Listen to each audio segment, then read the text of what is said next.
आध्यात्म का मार्ग, इसमें धर्म है, अर्थ है, काम है, मोक्ष है। इस मार्ग में आकर के खाली आदमी गलत काम नहीं करे बस, फिर इस मार्ग में बहुत अच्छा जीवन, बहुत प्रतिष्ठा का जीवन, बहुत अर्थ का जीवन, अर्थ का जीवन बहुत।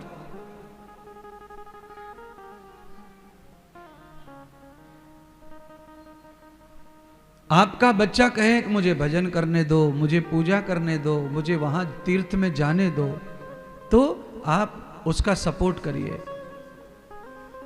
आपको ये लगना नहीं चाहिए कि एक ही बेटा है, एक ही बेटी है, और ये भी ये हो रहा है, ये भी ये महात्मा बनेगा, ये भी ये बनेगा। मैं वही तो कह रहा हूं, एक है इसीलिए ज्यादा खतरा है, एक है इसीलिए उसको इस मार्ग में डालना बहुत ही आवश्यक है। कलयुग में आप एक है, कैसे बाबा बनाए, कैसे साधु बनाए, कैसे पढ़ाएं कथा, कैसे सिखाएं महात्मा, कैसे आचार्य बनाएं, ये सोच सोच के ही आप उसकी जिंदगी से खिलवाड़ कर रहे हैं। आपको रोना आएगा बाद में, आपको तकलीफें आएंगी, पश्चाताप होगा।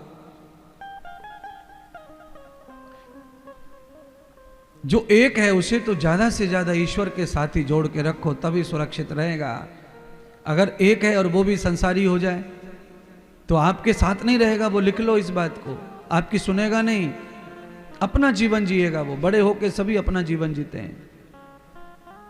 आप रस्सी डालकर गले में बच्चों के खूंटे से बांध के डंडा लेके रखवाली करो तो भी वो आपका जीवन नहीं जिएंगे, समय पर वो अपना ही जिएंगे। आप सुनिए तो सही कथा को समझने के लिए। कथा का समझ यह है कि जड़ भरत की जो भागवत में कथा आती है वो ये है कि जड़ भरत ने हिरण के बच्चे को अपने गले से बांध के रखा, गले से। बोलो, ऐसे कोई लटकाता है किसी को? इतना कोई प्यार करता है? इतना प्यार? हिरण के बच्चे को अपने गले से बांध के रखा, रात दिन बांध के सोते थे अपने पैर से। इतना प्यार, इतना प्यार। पर एक दिन वो ध्यान भजन में बैठे जड़ भरत, हिरण का बच्चा भी बैठा, और जैसे ही हिरण का टोल आया उसने अपनी जाति को देखा तो अपने स्वभाव में आ गया। 5 मिनट में किसी इंसान ने पूरी जिंदगी भर लैट्रीन डाली है, पेशाब डाला है, खटिया में सुलाया है, जानवर को 1 सेकंड में भूल गया और अपनी जाति के साथ भाग गया। अंत में राजा भरत को मरना पड़ा।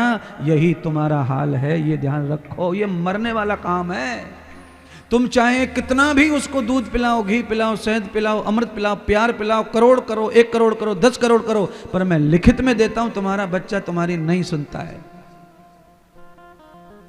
और तुम अंदर से दुखी हो पर कह नहीं रहे हो, किसी से बता नहीं रहे हो, क्योंकि तुम्हें अपमान सा लगता है, बताने में पीड़ा लगती है। लोग क्या कहेंगे, लोग क्या कहेंगे। हम तो सीना खोल के चलते हैं बाहर, हम तो बड़ा बॉसगिरी दिखाते हैं, बड़े संस्कारी हम तो बताते हैं अपने आप को, और ये तो ऐसा हो रहा है। ये ऐसा ही होगा। क्यों? अंदर का जो जानवर जो है वो कभी मरता कभी नहीं मरता है। वो खाली बाट देखता है, राह देखता है। आप में से कोई भी अपने बच्चे को संस्कारी मानते होंगे, उसमें भी ये दोष है जो मैं बता रहा हूं।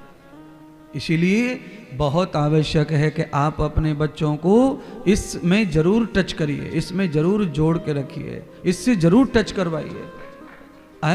आप जो भी बनाना चाहते हैं पढ़ाई को लेकर के, उसमें आप इंसान तो नहीं बना सकते उसको। आपको रोना तो पड़ेगा, अपने बेटे को पाने के लिए रोना पड़ेगा, बेटी को पाने के लिए रोना पड़ेगा। आप कलेक्टर बना सकेंगे, बना दो, उनके प्रारब्ध में होगा वो बना दो, पर आपको अपना बेटा नहीं मिलेगा, आपको अपनी बेटी नहीं मिलेगी। और किसी का है नहीं बेटा और बेटी इस तरह, ये ध्यान रखना है, समझना है आपको। किसी का 70% बिगड़ा है, किसी का 30 बिगड़ा है, किसी का 20 बिगड़ा है। 20 बिगड़ा है तो 80% अच्छा है, 30 बिगड़ा है तो 70% अच्छा है। इसलिए संतुष्टि लगती है कि हमारे बच्चे तो ठीक हैं। दुनिया को देखते हमारे बच्चे ठीक हैं, दुनिया में देखते हमारी औलाद अच्छी है। तो ये हम कहते जरूर हैं, पर परसेंटेज तो है ना बिगड़ेपन का। उसका निर्माण भगवान श्री कृष्ण क्या कहते हैं? भगवान कहते हैं कि बाबा ये सामग्री दे दो, मुझे अनुष्ठान करना है, पूजा करनी है। नंद बाबा समझ गए बच्चे की पहली पसंद कोई देवता है तो बच्चे को इसी समय भगवान से जोड़ने का सही समय है। बालक जब अपने मन से करते हैं तब जरूर उनको जोड़ो, उनका साथ दो। तब क्या है, तब तो हम उनको साथ देते नहीं हैं। निलाएंगे धुलाएंगे, टाई लटकाएंगे और बस आ गई, डिब्बे के साथ में डाल देंगे, जाओ। और बाद में फिर पूजा करेगी मम्मी। गए, बीमारी गई, शैतान गए, निकम्मे गए, जय सब गए, अब फ्री होके नहा धो के अब घंटी हिलेगी पूजा। अरे पागल सी, पूजा उनके सामने कर, उनके सामने पूजा करेगी तब ये पूजा करेगा, नहीं तो ये दूजा करेगा, दूजा।